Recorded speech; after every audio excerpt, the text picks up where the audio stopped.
देखिए वर्क क्या होता है। वर्क, ठीक है, फोर्स इनटू में डिस्प्लेसमेंट। मैंने एक बॉडी है, बॉडी के ऊपर फोर्स लगाया है F, ना, और इस एफ फोर्स की वजह से इसके अंदर जो एफ फोर्स लगाया और इसके अंदर डिस्प्लेसमेंट एक्स हुआ। ये फोर्स और डिस्प्लेसमेंट दोनों के बीच में एंगल कितना था? थीटा था। तो इधर रिजोल्व करूंगा तो इधर क्या आएगा? F cos theta. क्या आएगा? F cos theta.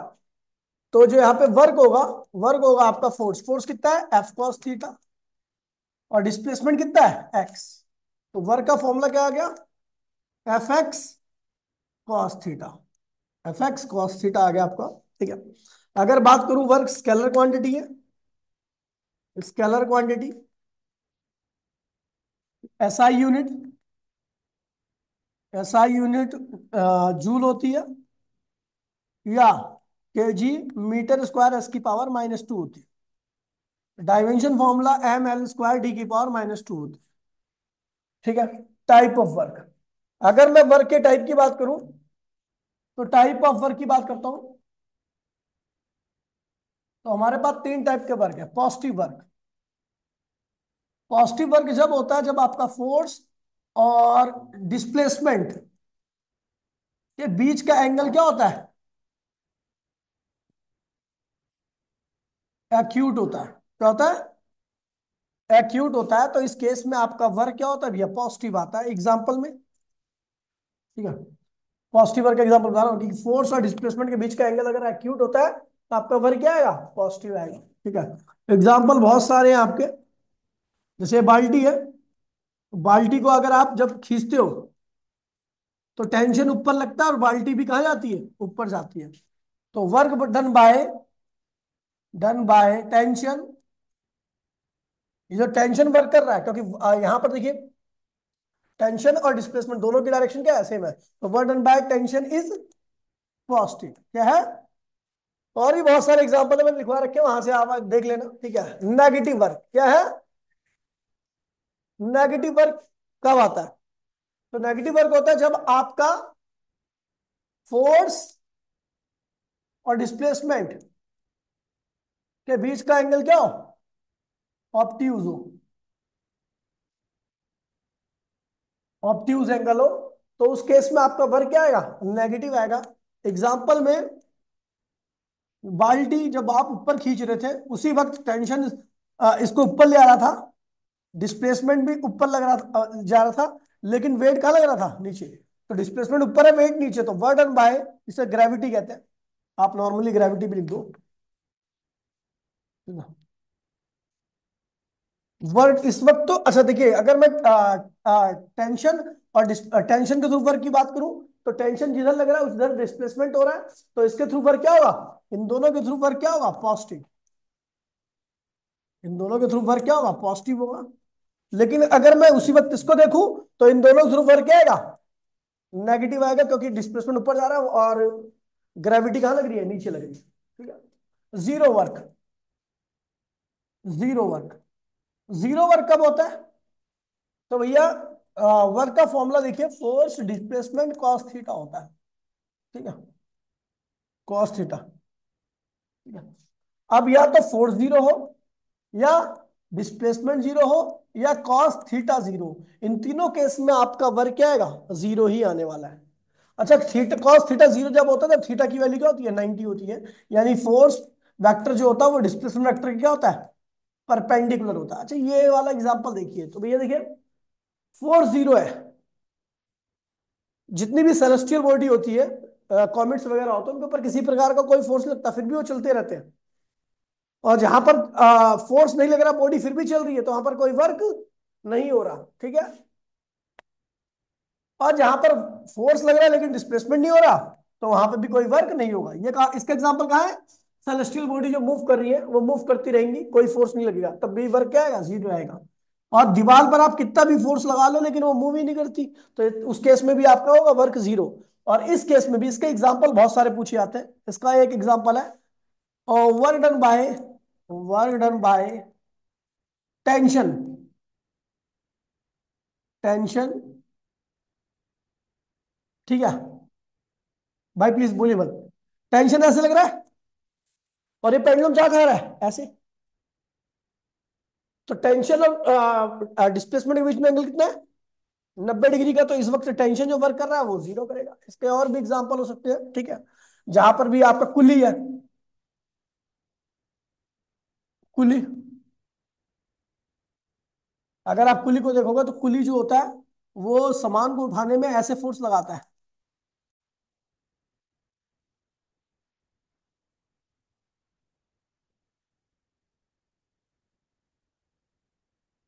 और चलता है ऐसे। डिस्प्लेसमेंट ऐसे हो रहा है उसके अंदर, डिस्प्लेसमेंट है उसका एक्स के लॉन्ग और फोर्स लग रहा है वाई के लॉन्ग। डिस्प्लेसमेंट है उसका एक्स के लॉन्ग और फोर्स लग रहा है वाई के लॉन्ग। तो इस केस में वर्क क्या होगा, ये वाला फोर्स जो वर्क कर रहा है वो जीरो कर रहा है, क्योंकि दोनों एक दूसरे के क्या है भैया, परपेंडिकुलर है। समझ गए। तो ये आपके पॉजिटिव वर्क और नेगेटिव वर्क और जीरो वर्क के एग्जांपल हो गए, ठीक है। अब देखिए एफ एक्स ग्राफ क्या है, एफ एक्स ग्राफ। हमने एफ और एक्स को लेकर के ऐसे एक ग्राफ खींच दिया, इसका एरिया निकाल दिया। ये क्या है, एक्स है, ये क्या है, एफ है। एरिया क्या, नहीं एरिया आएगा इसका एफ इंटू में एक्स या एफ एक्स, और वो किसके बराबर होता है, वर्ग। यानी अगर आपका एफ एक्स ग्राफ दे रखा है तो उसका एरिया आपको क्या देगा, अगर आपको एफ एक्स ग्राफ दे रखा है तो उसका एरिया क्या देगा आपको, वर्ग देगा। ऐसे बहुत सारे क्वेश्चन आते हैं। अब वो लौटेंगे,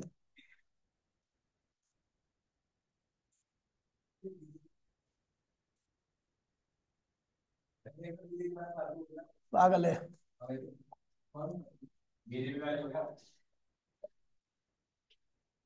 तेरे पापा भी सब बीजेपी वाले होंगे क्योंकि हमारे बंदे को नहीं मिली ना।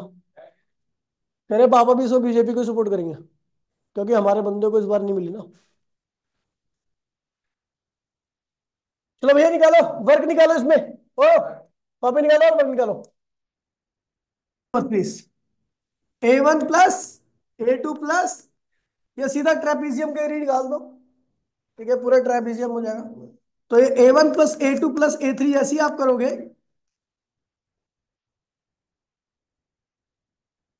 A2 प्लस A3 ऐसे ही आप करोगे तो आपको मिल जाएगा वर्क। अब आगे बढ़ते भैया, बात करते हैं। बेटा प्लीज बोलिए work, work done by variable force, prove work done by variable force, ठीक है। वेरिएबल फोर्स के थ्रू वर्क डन निकालना है। ध्यान दिए बेटा, ये है आपका एफ और ये है आपका एक्स। ये x1 है, ये x2 है। फोर्स की वैल्यू वेरिएबल है इस तरीके से, है ना। तो अब इस केस में आप वर्क कैसे निकालोगे, इस केस में आप कैसे वर्क निकालोगे, तो हम क्या करेंगे, छोटी सी स्ट्रिप लेंगे।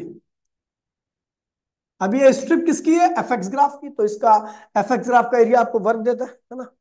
तो छोटा एरिया है, एरिया छोटा है तो ये किसके बराबर होगा, छोटे वर्क के।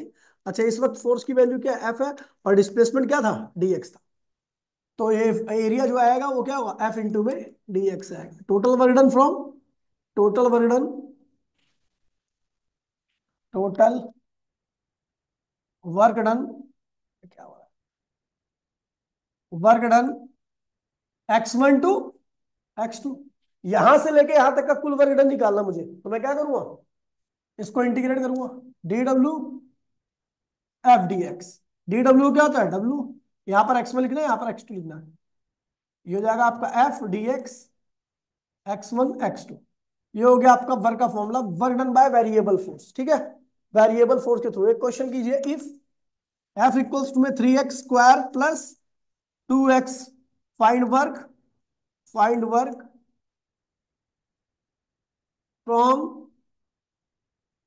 x1 0 meter to x2 4 meter, 2 meter ले लो। वर्क निकालना भेज, चलो निकालने जैसे। वर्क निकालना आपको, वर्क का फॉर्मूला आपको पता है, ये फोर्स वेरिएबल है, तो भैया उस केस में एफ डी एक्स वाला फॉर्मूला लगेगा, x1 x2। x1 क्या है बेटा 0, x2 क्या है 2, एफ की वैल्यू क्या है 3x² प्लस 2x dx, यही है ना, यही है ना। एक बार आप इसको इंटीग्रेट करोगे, 3 बाहर आएगा x², 0 से लेके 2 dx। एक बार आप इसको करोगे तो 2 बाहर आएगा x dx, 0 से लेके 2, यही किया सबने, ठीक है। x² है तो x की पावर 3/3, 0 से लेके 2, ठीक है। 2, यहां पर x की पावर क्या है 1 है, तो x की पावर 2/2, 0 से लेके 2, 2 से 2 कैंसिल, 3 से 3 कैंसिल, ठीक है। अगर लोअर लिमिट 0 होती है तो उसको लिखने की आवश्यकता नहीं होती, क्या लिखते हो केवल अपर लिमिट, तो 2 की पावर 3 प्लस 2 की पावर 2, तो ये हो जाएगा आपका 8, और ये हो जाएगा आपका 4, तो आएगा 12 जूल आंसर इसका है 12 जूल। ठीक, हो गया।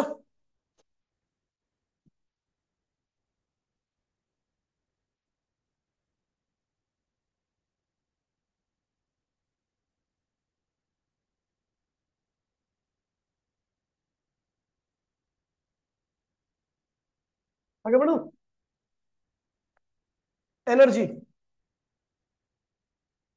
Energy capacity do the work.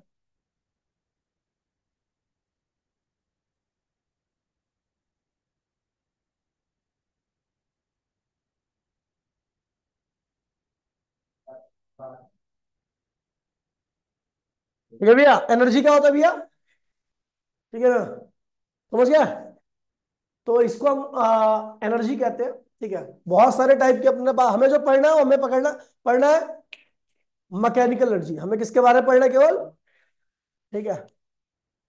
हमारे वैसे तो बहुत सारी टाइप की एनर्जी होती है, हमें पढ़ना मैकेनिकल एनर्जी के बारे में। एनर्जी, मैकेनिकल एनर्जी जो मोशन से आती है, by virtue of, by virtue of position plus motion. वो एनर्जी जो पोजीशन और मोशन की वजह से आती है उसको हम क्या कहते हैं भैया, मैकेनिकल एनर्जी कहते हैं। मैकेनिकल के दो टाइप होते हैं, काइनेटिक एनर्जी, दूसरी पोटेंशियल एनर्जी। काइनेटिक क्या होती है, ड्यू टू मोशन, और पोटेंशियल क्या होती है, ड्यू टू पोजीशन, कॉन्फ़िगरेशन, बहुत सारी चीजों की जरूरत है, ठीक है। अब मैं काइनेटिक बताने आ रहा हूं, ठीक है। Kinetic energy, the energy, energy possessed by the body by virtue of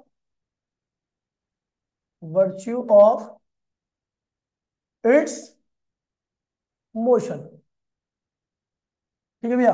ये एनर्जी जो बॉडी के मोशन की वजह से आती है उसी को हम क्या कहते हैं भैया, काइनेटिक एनर्जी कहते हैं, ठीक है। फॉर्मूला क्या होता है काइनेटिक का, हाफ mv²। अब इसके बहुत सारे एग्जांपल है। A fast moving arrow can penetrate anything, एक एरो जो चल रहा है उसके पास कौन सी एनर्जी होगी, काइनेटिक, और उस एनर्जी के साथ वो किसी को भी पेनिट्रेट चीर देता है, ठीक है। A fast moving bullet can break anything, एक बुलेट है जो बहुत तेज जा रही है, उसके पास कौन सी एनर्जी है, काइनेटिक है, और अगर वो उस एनर्जी के साथ किसी से टकराई तो क्या करेगी, उसको तोड़ देगी, है ना। अ fast moving car can destroy anybody, है ना, समझ गए ना, क्योंकि उनकी एनर्जी क्या है, उसके पास बहुत सारी काइनेटिक एनर्जी है, और वो क्या कहते हैं किसी से टकराएगी तो उसको क्या करे, डिस्ट्रॉय कर देगी, है ना। तो ये सब काइनेटिक एनर्जी के एग्जांपल हो गए, ठीक है भैया। एक्सप्रेशन क्या करते हैं, एक्सप्रेशन, तो अपने पास दो तरीके हैं, सुन ली बेटा, बोली मत। इनिशियल वेलोसिटी 0 है इस बॉडी की, ठीक है, और इस बॉडी का मास क्या है m है, ठीक है। ये एक्सेलरेट कर रही है, लेकिन एक्सेलरेशन क्या है, कांस्टेंट है, ठीक है। और फाइनल वेलोसिटी इसकी क्या होती है, v हो जाती है। इस दौरान इसने यहां से यहां तक का डिस्टेंस ट्रेवल किया है s। ठीक है। तो अब एक बात ध्यान में रखना कि काइनेटिक एनर्जी उतनी होती है बॉडी के पास जितना आप रुकी बॉडी के ऊपर वर्क करते हो, ये चलती हुई बॉडी जितना रुकने से पहले वर्क करती है। सुन लीजिए, एक बॉडी है रुकी हुई है, उसके ऊपर 50 जूल वर्क कर दो तो उसके पास काइनेटिक कितनी रहेगी, 50 जूल। एक चल रही है बॉडी, उसके पास 100 जूल काइनेटिक है, तो रुकने से पहले वो कितना वर्क कर सकती है, 100 जूल के बराबर। मतलब बॉडी के ऊपर किया गया काम और बॉडी के द्वारा किया गया काम हमेशा किसके बराबर होता है, काइनेटिक के। ठीक है भैया, तो यहां पर एक बॉडी रुकी हुई थी, हमने इसके ऊपर वर्क किया। ठीक है, हमने इसके ऊपर वर्क किया और इसको यू वेलोसिटी से कहां पहुंचा दिया, वी वेलोसिटी। तो हमने जो वर्क किया वो किसके बराबर होगा, काइनेटिक के। किसके बराबर होगा, पता है ना। अच्छा, वर्क क्या होता है, फोर्स इंटू में कॉस, तो हटा दो ना, कॉस की आवश्यकता नहीं है। फोर्स क्या होता है, मास इंटू में एक्सेलरेशन एक्स बराबर में। ठीक है, अब देखिए, मत करो। ठीक है, अब हमने क्या किया, ये डिस्प्लेसमेंट ऐसे ना, डिस्प्लेसमेंट को ऐसे लिखो,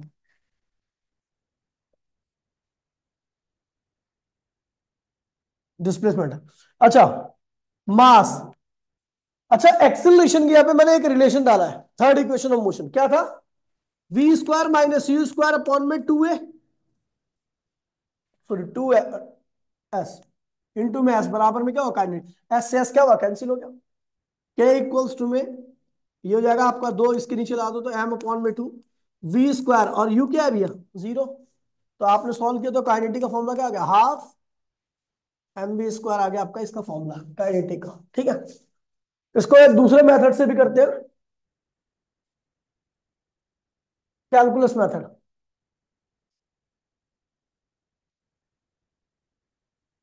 कैलकुलस मेथड में क्या हुआ कि एक बॉडी जिसकी वेलोसिटी स्टार्टिंग में क्या थी, 0 थी, बाद में क्या होगी उसकी v। इस बॉडी का मास क्या है, m। इसके ऊपर मैं लगातार क्या कर रहा हूं, वर्क कर रहा हूं और इसकी वेलोसिटी क्या हो रही है, बदलती जा रही है। ठीक है, मैं वर्क कर रहा हूं, इसने डिस्प्लेसमेंट कितना किया, पहले यहां पे क्या था, 0 था, और यहां तक आते आते इसका डिस्प्लेसमेंट क्या हुआ, s हो गया। तो मैंने कहा at any instant of time, at any instant of time,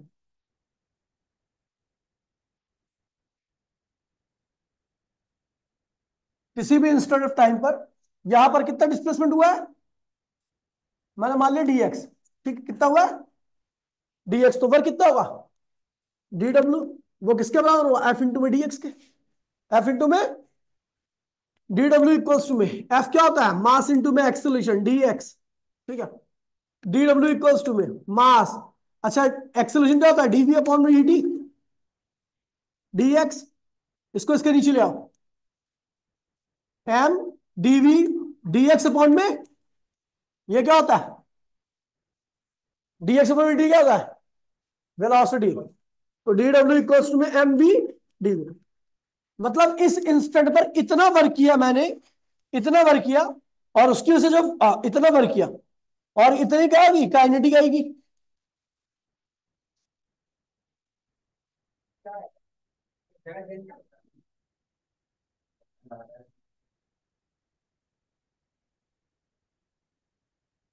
total work,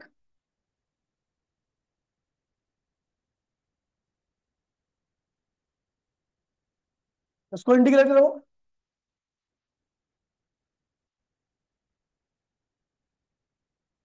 देखिए, टोटल वर्क के लिए मैंने क्या किया, दोनों साइड में इंटीग्रेट कर दिया, डीडब्ल्यू को डीडब्ल्यू यहाँ पे इंटीग्रेट किया, मास कांस्टेंट रख दी, बाहर निकाल दिया, वी डीवी को अंदर रख दिया। ठीक है, अच्छा यहाँ पर आपकी स्टार्टिंग में वर्क क्या होगा, यहाँ पर 0, और बाद में कितना हो जाएगा, जो भी वर्क हो किसके बराबर होगा, काइनेटिक के बराबर।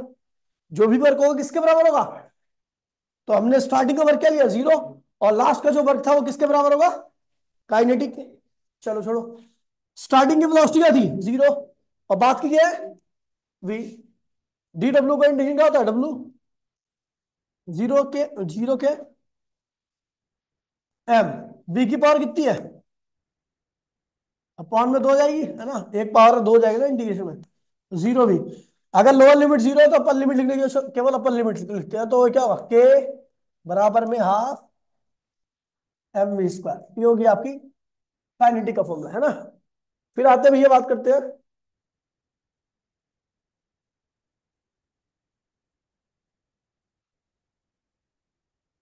वर्क नहीं थ्योरम।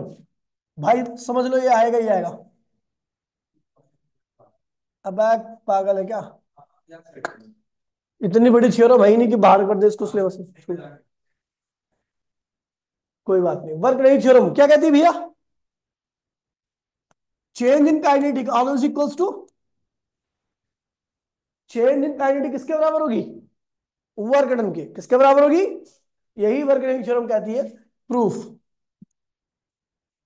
एक बॉडी इसकी वेलोसिटी क्या थी यू, मास क्या है एम, उसके ऊपर एक फोर्स काम कर रहा है, ठीक है, लगातार लगे जा रहे हैं फोर्स, और बात की वेलोसिटी क्या होती है इसकी भी, इस दौरान उसने डिस्प्लेसमेंट कितना किया एस, कितना किया एस, ठीक है। तो वर्क किसके बराबर होगा, फोर्स इंटू में डिस्प्लेसमेंट, फोर्स कितना लग रहा है एफ, डिस्प्लेसमेंट कितना किया बॉडी ने, फोर्स को क्या लिखूंगा, मास इंटू में एक्सेलरेशन इंटू में मास, एक्सेलरेशन को क्या लिखूंगा, वी स्क्वायर माइनस अपॉन में 2s, एस एस से एस क्या हुआ, तो वर्क की वैल्यू कितनी आई है, half m v square, half m v क्या है फाइनल वेलोसिटी, और यू क्या है, तो इसका मतलब क्या हुआ, work final kinetic minus initial kinetic, final kinetic initial kinetic का डिफरेंस क्या होता है, चेंज इन काइनेटिक, यानी चेंज इन काइनेटिक किसके बराबर आ गई, वर्क इनके बराबर आ गई। भैया एक बार कर लो ये, जिनके सिलेबस में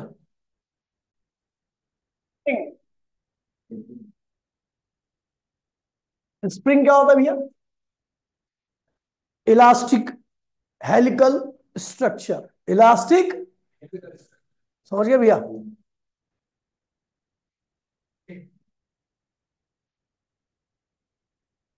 इलास्टिक हेलिकल,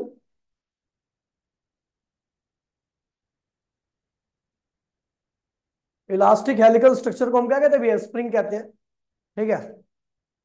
अब आता है इसमें हुक्स लॉ, क्या आता है, हुक्स लॉ कहता है कि आप किसी भी स्प्रिंग को जितना ज्यादा खींचोगे, मान लो स्प्रिंग की जब खींचा नहीं था तो यहां पे थी, आपने इतना खींच लिया, ठीक है, आपने फोर्स लगाया, तो आप देख रहे हो जितना ये जो फोर्स है, आप जो फोर्स लगा रहे हो, अप्लाइड फोर्स कहते हो इसको, क्या कहते हो, ठीक है। तो ये अप्लाइड फोर्स आपको उतना ही ज्यादा लगाना पड़ रहा है जितना ज्यादा आप एक्स चाहते हो, है ना। एफ इज इक्वल्स टू में के टाइम्स ऑफ एक्स, के को कहते हैं स्प्रिंग कांस्टेंट, क्या कहते हैं, स्प्रिंग कांस्टेंट, ये स्प्रिंग कांस्टेंट है, और ये डिफरेंट बॉडी के लिए क्या होता है, डिफरेंट होता है। के की वैल्यू जो लार्ज होती है, large, large for hard spring, जो हार्ड स्प्रिंग होती है ना, जिसको खींच पाना और कंप्रेस कर पाना मुश्किल होता है, उसके लिए के की वैल्यू क्या होती है, ज्यादा होती है। और के small for soft spring, soft spring बोले तो जिसको खींच पाना दबा पाना दोनों ही क्या होता है, ये काफी आसान होता है, ठीक है। अच्छा, जितना फोर्स हमने लगाया ना, हमारा फोर्स ही होता है, लेकिन उसी वक्त स्प्रिंग भी फोर्स लगाती है, जिसको हम स्प्रिंग फोर्स कहते हैं, वो होता है माइनस के एक्स, माइनस ये बता रहा है x opposite to F S. देखिए डिस्प्लेसमेंट ऐसे हो रहा है ना, डिस्प्लेसमेंट ऐसे हो रहा है, डिस्प्लेसमेंट इस डायरेक्शन में हो रहा है, और स्प्रिंग फोर्स ऐसे लगा रही है, दोनों एक दूसरे के अपोजिट है, ठीक है। तो इसलिए अप्लाइड फोर्स में तो पॉजिटिव होता है, क्योंकि आपका अप्लाइड फोर्स भी इधर ही लग रहा है और डिस्प्लेसमेंट भी इधर, दोनों की डायरेक्शन सेम है। लेकिन स्प्रिंग फोर्स क्या है, स्प्रिंग इधर लगा रही है फोर्स, डिस्प्लेसमेंट आपका इधर हो रहा है, तो इसलिए आपका ये देखना। अच्छा, इसके एसआई यूनिट क्या होगी, एसआई यूनिट ऑफ के, एसआई यूनिट ऑफ के, तो भैया आपको पता है एफ इक्वल्स टू में के एक्स होता है, तो के क्या होगा, एफ अपॉन में एक्स हो जाएगा। फोर्स की एसआई यूनिट क्या होती है, न्यूटन, एक्स की क्या होती है, मीटर, न्यूटन पर मीटर इसकी एसआई यूनिट होगी, ठीक है भैया। अच्छा, potential energy stored in potential elastic potential energy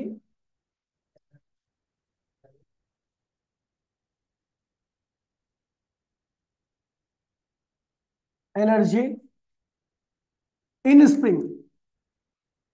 spring के अंदर आपको इलास्टिक पोटेंशियल एनर्जी निकालनी है, कुछ नहीं करना। आपको पता है भैया एनर्जी पोटेंशियल एनर्जी कहां पे आती है, जहां पे आप वर्क करते हो और आपके अगेंस्ट में कोई दूसरा फोर्स भी वर्क कर रहा होता है। तो अगर आपके अगेंस्ट में कोई दूसरा फोर्स वर्क कर रहा है तो वहां पर उस सिस्टम के अंदर क्या आएगी, पोटेंशियल एनर्जी आएगी। क्या आएगी? जैसे आप पत्थर उठा रहे हो तो ग्रेविटी वर्क करती है, तो उसके पास भी पोटेंशियल एनर्जी आती है। तो ऐसे आप स्प्रिंग को खींचते हो तो स्प्रिंग भी अपने आप को अंदर खींचती है ना। तो यानी यहां पर भी हमारे अगेंस्ट में कोई काम कर रहा है, अप्लाइड फोर्स के अगेंस्ट में कोई काम कर रहा है, यानी यहां पर भी क्या आएगी, पोटेंशियल एनर्जी। तो work done, work against the conservative force. Conservative conservative force याद है ना, वो फोर्स जिसके द्वारा किया गया वर्डन पाथ पे डिपेंड नहीं करता। जिसके द्वारा किया गया वर्डन क्लोज पाथ में क्या होता है, जीरो होता है। मैंने करवाया था आपको, ठीक है। इसी चैप्टर में भी कराऊंगा लेकिन अगली क्लास में, ठीक है, ये ध्यान रखना। तो work against the conservative force. Elastic force जो होता है, स्प्रिंग फोर्स जो होता है, वो कंजर्वेटिव होता है। क्या होता है? और उसके अगेंस्ट में किया गया वर्डन किसके बराबर होता है, पोटेंशियल एनर्जी के। तो ये देखिए, आपने स्प्रिंग को खींचा, ये स्प्रिंग थी, और आपने स्प्रिंग को खींचा, किस फोर्स है, के एक्स फोर्स है। कितने फोर्स है? अच्छा, एट एनी इंस्टेंट डिस्प्लेसमेंट कितना हुआ उसके अंदर, डी एक्स कितना हुआ, एट एनी इंस्टेंट, किसी इंस्टेंट पर इतना डिस्प्लेसमेंट हुआ जब आप खींच रहे थे ना। तो यहां से यहां तक का डिस्प्लेसमेंट हुआ किसी इंस्टेंट पर, क्योंकि डिस्प्लेसमेंट डी एक्स था। तो वर्क क्या होगा, then work at that instant, then work at that instant कितना होगा, बोलो कितना होगा, डी डब्ल्यू। डी डब्ल्यू किसके बराबर होगा, फोर्स इंटू में displacement. D W equals to में फोर्स कितना है, वेरिएबल है ना फोर्स को, डी एक्स। टोटल वर्क क्या होगा, टोटल वर्क क्या होगा, इसको इंटीग्रेट करो। डी डब्ल्यू को के कांस्टेंट बाहर निकाल दो, x D x. D W क्या होगा, डब्ल्यू के ऐसी है, एक्स की पावर क्या है, एक है, इंटीग्रेशन करो। तो आपका वर्क कितना आ गया, हाफ। और यही वर्क किसके बराबर होता है, इलास्टिक पोटेंशियल एनर्जी। एक तरीका और है करने आपके पास, आसान तरीका। आपको पता है एफ जो होता है वो एक्स के क्या होता है, डायरेक्टली होता है, हुक्स लॉ कहता है। तो आप अगर एफ एक्स ग्राफ खींचोगे तो कैसे आएगा, इस तरीके से जाएगा। एरिया निकाल दो, आपको पता है ये क्या है, एक्स है, ये क्या है, एफ है। तो आपको पता है एरिया क्या देता है, कौन सा ग्राफ है, एफ एक्स ग्राफ है ना। एफ एक्स ग्राफ का एरिया क्या देता है, वर्क देता है।